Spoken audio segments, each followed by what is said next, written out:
topic for tonight's debate is, did Jesus of Nazareth exist? And I'm Michael Edelstein. I'm the timekeeper and moderator. And on my right is David Coote, who's taking the pro position, supporting that hypothesis. And David is an attorney and has a lot of experience in religious matters. And on my left is David Fitzgerald, who's taking the con position against that hypothesis. And David is a historian and author of Nailed, the Christian Myth, 10 Christian myths that show Jesus never existed at all. To begin, for the time controls, each debater will have 5 minutes to introduce their topic, then 5 minutes to respond, then each will have 2 minutes for a response. And one more set of 5. Oh, one more set of 5? Yeah. 2 sets of 5. 2 sets of 5s and 2 sets of 2 minutes, and then 1 set of 1 minute, and then question and answer. So to begin, I'd like to take a pre and post debate poll to see if any minds are changed, see how many open minds we have. So if you believe that Jesus of Nazareth existed, please raise your hand. Okay, about 6 or 7 people. And if you believe that Jesus of Nazareth did not exist, raise your hand. Just about even. Well, the ayes have it. Okay, who's the first speaker? What about undecided? No undecided allowed. Fair. Okay, so David will start with, David Fitzgerald will start with 5 minutes. Great. Thanks, Miguel. If you could just give me a 30-second warning before the end, just in case I do go long. I wanted to thank everybody for coming out, first of all, and to David Cope, my distinguished opponent here. It's been such a delight to come here. It almost seems a shame that we have to have a debate at all, because he seems like such a decent guy that it almost seems churlish to even disagree with him on something. And I suspect we You don't. hear that, Patricia? I suspect there's a lot of things, there's more things we agree on than disagree on. But one thing that it can't be denied that we do disagree on is the status of Jesus of Nazareth. And as Michael said, I really don't think he existed at all. And there's several reasons I feel that way. But tonight, for my opening statements, I just want to focus on one particular one, and it's an important one. In a nutshell, well, let me just ask you, if a person came back from the dead, would it catch your attention? Yeah. If an entire cemetery of famous people came back from the dead and walked into your downtown town, would it catch your attention? Well, I think it would. And in fact, in the New Testament, there's a whole wealth of equally spectacular events associated with Jesus. And here I'm just going to name a few. Well, for starters, he gave radical new teachings, apparently. He worked miracles, and his fame spread, according to the Gospels, depending on which one you trust, throughout Judea, the Galilee, Syria, and the Decapolis, and beyond to Egypt, Greece, and Rome. He had a triumphant entry into Jerusalem. He cleansed the temple of all the greedy money changers. There was a series of spectacular trials, culminating in his crucifixion. There were 2 major earthquakes that hit Jerusalem, strong enough to break stones, they said. There was supernatural darkness covering all the region for 3 hours. All the dead holy men rose from their graves and wandered around the city, appearing to many. Jesus was resurrected. He started appearing to his followers, and depending on which gospel you believe, he stayed around for either an entire day or more, at least a week, or even up to 40 days before ascending to heaven. Some of his more famous healings was that he healed the daughter of a synagogue leader, servant of a royal official's son, a servant of a Roman centurion, and a royal official's son. And yet, for all these things, which we would agree are fairly spectacular, there's no corroboration from any of these contradictory gospel accounts, not for years, not for decades, and not for generations. Even the earliest alleged disputed witness in Josephus doesn't come until the mid-90s, and that is an obvious forgery. So this silence actually continues for more than a century. But that's not to say that there weren't many contemporary writers, both Gentiles and Jews, who had reason and were on location to be able to discuss someone like Jesus. Now, how do we know that? It's because they did, and we still have the records of what they said. The first century was not some historical blind spot that we know little about. On the contrary, it's one of our best documented ancient periods. We have several surviving reports still of early first century Judea about would-be messiahs and miracle workers who were far less interesting than Jesus. And most kicked up a modest local following at best. Some did little tricks like pulling a demon out of somebody and putting it into a bucket of water, you know. Most managed to do nothing more than get themselves set up as a messiah and then fail and get themselves swiftly killed. And yet all these losers and wannabe messiahs attracted the attention of historians and commentators at the time. Jesus did not. And incidentally, these writers who failed to notice Jesus, or even Paul for that matter, include real historical figures who actually even appear in the New Testament as characters, like Gallio, Berenice, and Herod Agrippa II, who was actually close friends with Josephus, one of our historical sources. And what's worse, this isn't even a case of a level playing field, where information on Jesus just happened to be lost over the years of time. This is a situation where, for centuries, Christian monks controlled what information was preserved, scoured ancient writings for the slightest mention of Jesus, and often complained to each other that they couldn't find any outside of their own Gospels. And we still have those complaints as well. And who wrote these Gospels? Well, none were written by eyewitnesses. None even claimed to be written by eyewitnesses. Thank you. And the overwhelming majority of biblical scholars have agreed that for over 2 centuries, all were written by later educated Greek-speaking Christians. Now, I'm not ruling out that miracles can't happen, though it certainly seems that they don't. But if the amazing miracles of Jesus weren't noticed, when all these boring exploits of so many wannabe messiahs were noticed, now that would be a very unbelievable miracle indeed. Thank you.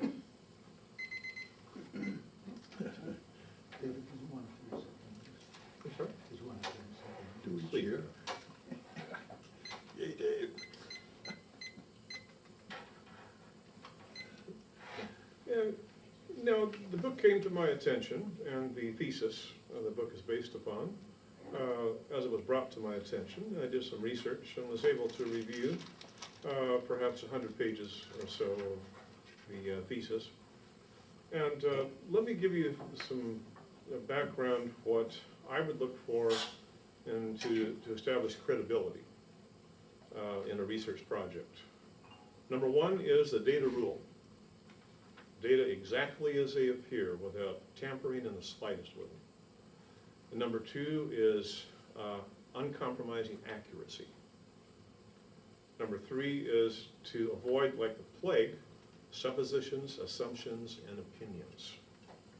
And number four, of course, is objectivity. It's crucial. I'm not looking at this stage at the underlying merits of the thesis. I'm looking at methodology.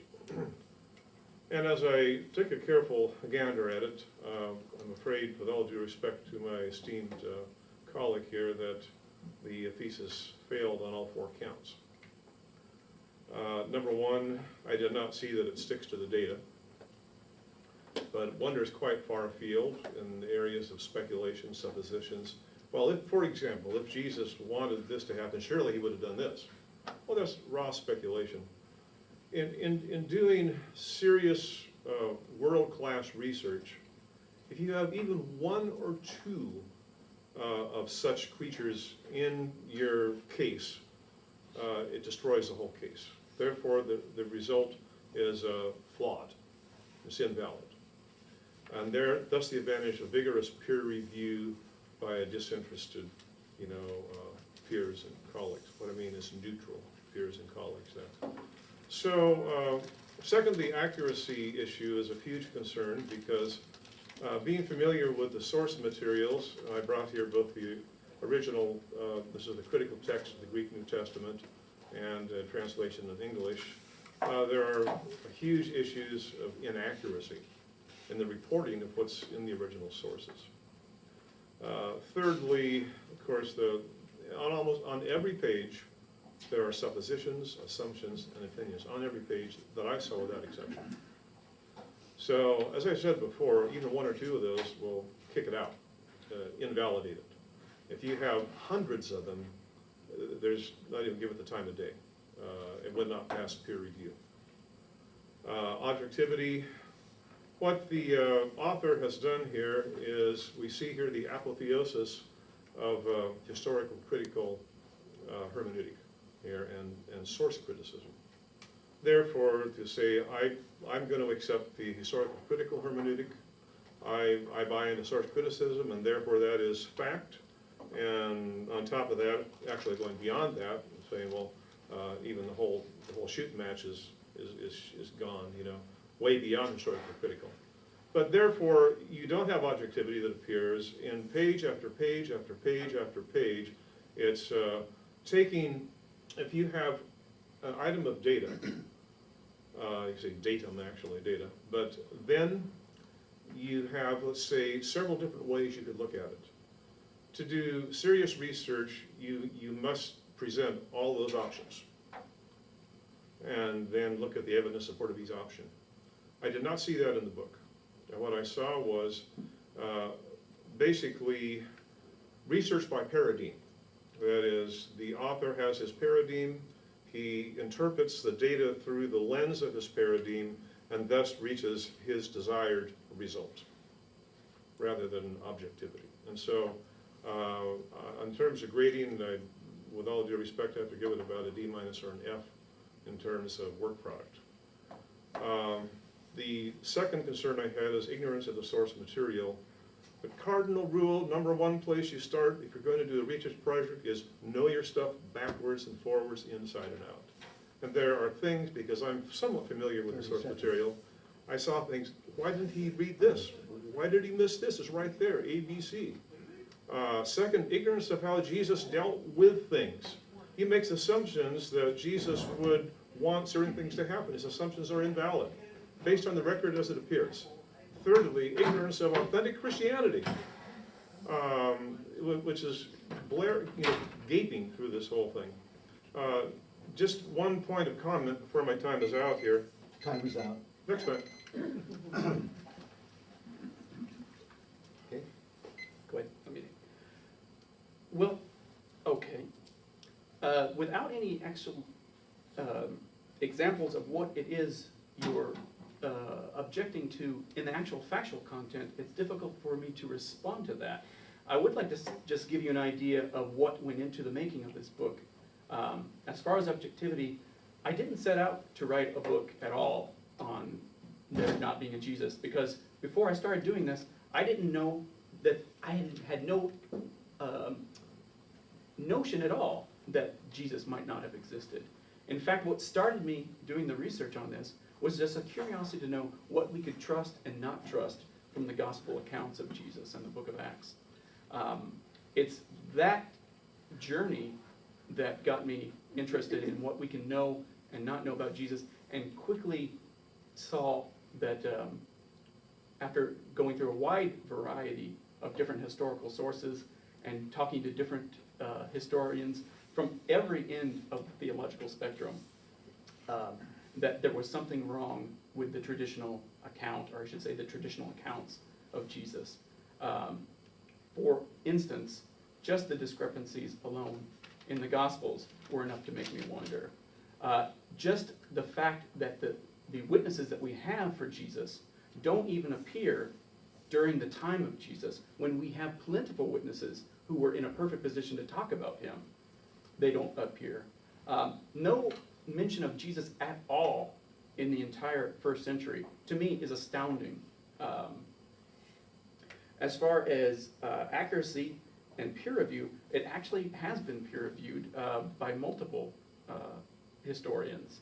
And I don't style myself as a historian, even though I have a degree in history, but I do respect the work of historians who came before me. And in fact, one of the ones I have the greatest respect for is Bart Ehrman, who is not a mythicist, and yet all his research supports the myth theory at least as well as his own theory that at best Jesus was just a failed apocalyptic prophet.